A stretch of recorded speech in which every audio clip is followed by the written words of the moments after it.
Alors pourquoi tant de personnes dans le développement personnel et spirituel ont tant de difficultés financières?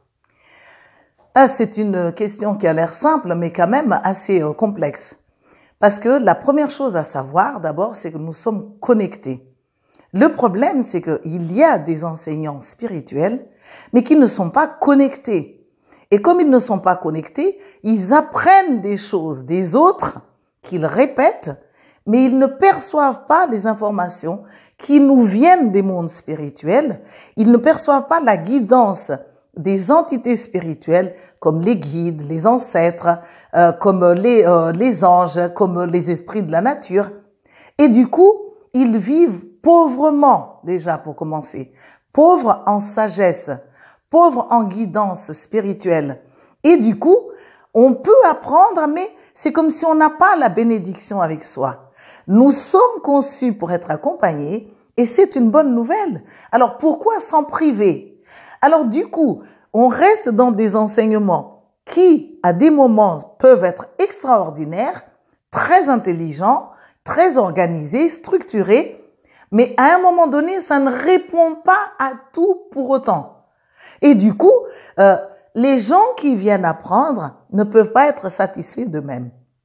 De plus, le fait de se rappeler que nous sommes guidés par des entités magiques, des entités bienveillantes, des entités formidables, eh bien, ça nous conduit également à pouvoir aller dans des zones méconnues des autres, et qui pourtant influencent notre vie quotidienne. Alors que quand on ne fait que répéter des cours très intelligents, il y a un moment où c'est comme si c'est vidé de sens, c'est comme si on a fait le tour. Et d'ailleurs, si on regarde bien, on ne veut pas admettre que même parmi les enseignants de l'abondance spirituelle, existent encore des pauvres, existent encore des gens qui ne gagnent pas leur vie et qui sont bien malheureux. Des personnes radines qui ne savent pas fraterniser avec les autres. Ça ne signifie pas que nous ne devons pas faire payer nos consultations.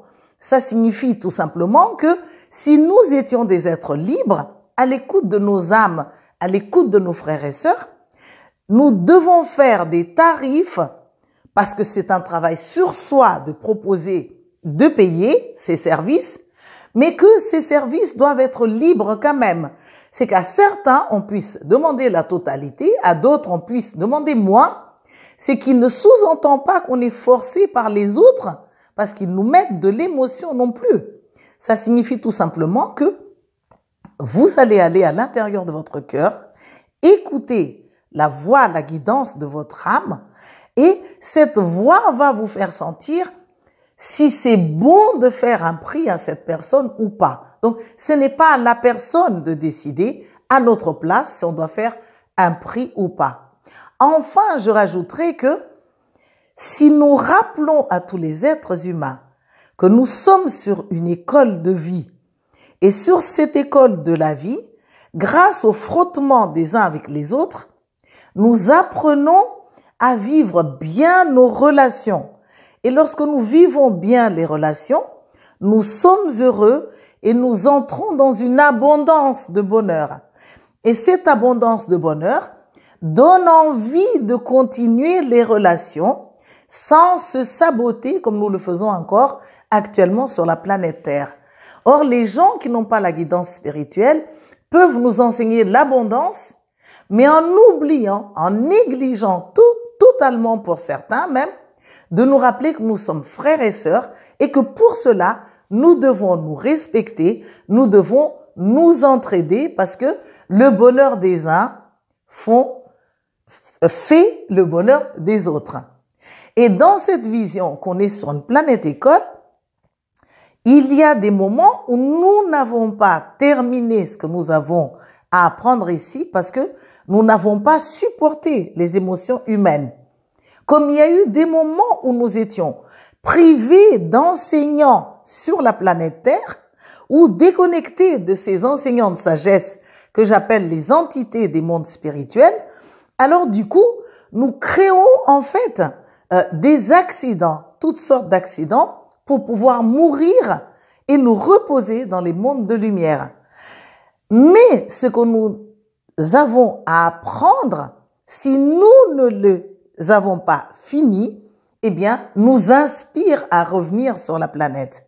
Donc, c'est aussi des incarnations qui se sont mal passées, mal finies, mal réalisées, ou qui se sont terminées dans de la pauvreté, dans de la misère, qui font que certains d'entre nous ne parviennent pas à vivre dans l'abondance parce que ils ont en mémoire d'avoir été tués, par exemple, d'avoir été très riches parce qu'ils ont été sabotés, jalousés, comme d'autres ne peuvent pas entrer dans l'abondance parce que ils n'ont toujours pas compris que l'abondance n'est pas contre la spiritualité.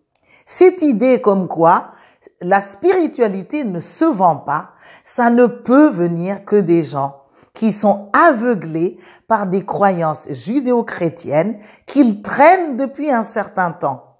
Et tant qu'ils restent dans cette façon de voir les choses, ils ne pourront pas s'en sortir. Parce que on dit aussi du ciel, la voix suivante, aide-toi et le ciel t'aidera. Alors comment se fait-il qu'on essaie encore de retenir une partie de la réalité pour l'échanger contre une autre partie de la réalité? C'est avec tout ça que nous ne pouvons pas vivre dans l'abondance.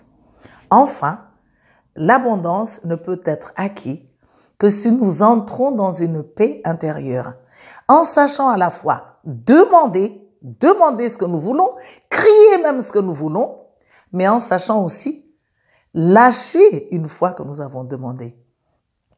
À partir de là, nous devons apprendre à accepter toutes les émotions que nous traversons. Parce que être vivant, nous traversons toutes sortes d'émotions pour sentir que nous sommes bien vivants. Dans les moments de tristesse, de désespoir, nous ne pouvons pas être hypocrites. C'est pour cette raison d'ailleurs que j'enseigne entre autres sur YouTube une prière qui s'appelle la prière sauvage, mais qui bouleverse vraiment des milliers de gens parce que la façon de prier n'est pas du tout comme on nous l'a appris pour la plupart du temps et de manière générale. Donc, soyez vrai avec vous-même. Acceptez-vous. Allez voir en vous les facettes de vous qui sont encore immatures et qui vous entraînent vers le bas. Allez voir en vous également les facettes de vous qui sont déjà lumineuses, grandioses, remplies de sagesse pour leur faire confiance.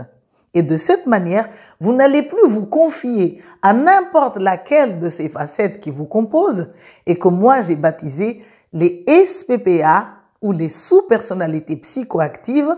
Vous verrez également des vidéos sur YouTube. Vous allez vous confier aux facettes de vous qui sont déjà matures. Et vous allez faire exactement la même chose avec l'extérieur, avec autrui.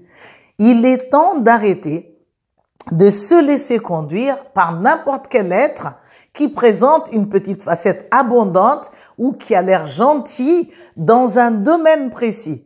Parce que il y a de fortes chances que cet être ne soit pas réalisé et donc ne pourra pas vous nourrir dans d'autres directions de votre être et dans d'autres matières. Moi, je vous enseigne quelque chose. Là, maintenant, c'est sûr que je sais de quoi je parle. J'ai la lumière en moi, je pourrais vous enseigner plus. Mais ça ne sous-entend pas que je connais tout. Il y a des domaines où j'ai moi-même besoin aussi de l'aide des autres. Il y a des moments où j'ai besoin de votre aide.